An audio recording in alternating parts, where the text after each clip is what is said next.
The Joplin Outlaws swept a doubleheader from the Chillicothe Mudcats last night. With those two wins, the Outlaws are now 16-18 overall, just one game back of first place in the Mink League South Division.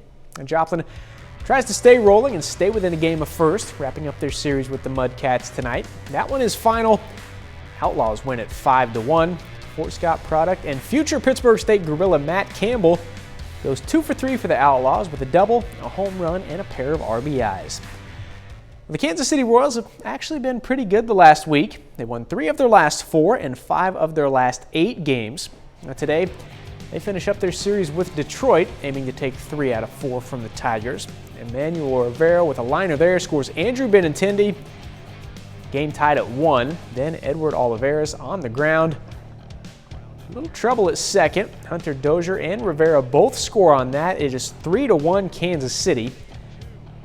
More miscues for the Tigers in the 5th. Dozier, fly ball out to center. Riley Green tries to come down with it, but doesn't get it, runs into the wall. Bobby Witt Jr. scores on that. Take a look at this again. Hard collision out there. Royals would go on to win at 5-2 for their second straight series win. On the National League, the St. Louis Cardinals hit the field for Game 2 of their series with the Dodgers. The Cards won Game 1 last night 7-6. Tonight's game still going. Cards lead 6-5 in the 9th. Nolan Arenado is 1 for 3 with a 2-run homer for St. Louis. Webb City Little League Softball has 3 teams that will play in state tournaments this week. The 10 and under group will head to DeSoto, and the 14 and under team goes to Marshall, Missouri. As for the 12 and under group here, they're headed to Columbia for the state tournament tomorrow. The Webb City 12s won a district championship last week, outscoring their opponents 47-7 in 2 games. Now here's the team on going to state and hopefully continuing to roll on to regionals and maybe more. It would mean a lot because that's always been my goal and my dream and stuff to make it to the World Series. Our goal is to go to state and be competitive. I think we have a good shot at that, and if we get to go on, that'd be even better. This team started about a month ago, so there's not a lot of time. So to have an extra week or 2, it means a lot. These girls have really come together and built relationships, so I'm glad it gets to continue. Well, former Oklahoma Sooners standout Baker Mayfield held his first press conference on Tuesday since joining the Carolina Panthers. Mayfield was traded from Cleveland to Carolina last week. Mayfield was the #1 overall pick out of Oklahoma back in 2018. Spent the first 4 years of his pro career in Cleveland, throwing for 14,000 yards and 92 touchdowns. Also led the Browns to their first playoff win in 26 years.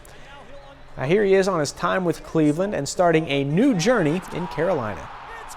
It's just an exciting time for myself and my family and just this new chapter. No animosity towards Cleveland. It's a good football town that, gave me the first 4 years of my career, and thankful for those trials and tribulations, all the challenges, a lot to learn from and look back on and reflect, but just really focused on right now and being a Carolina Panther and, pumped up to do so.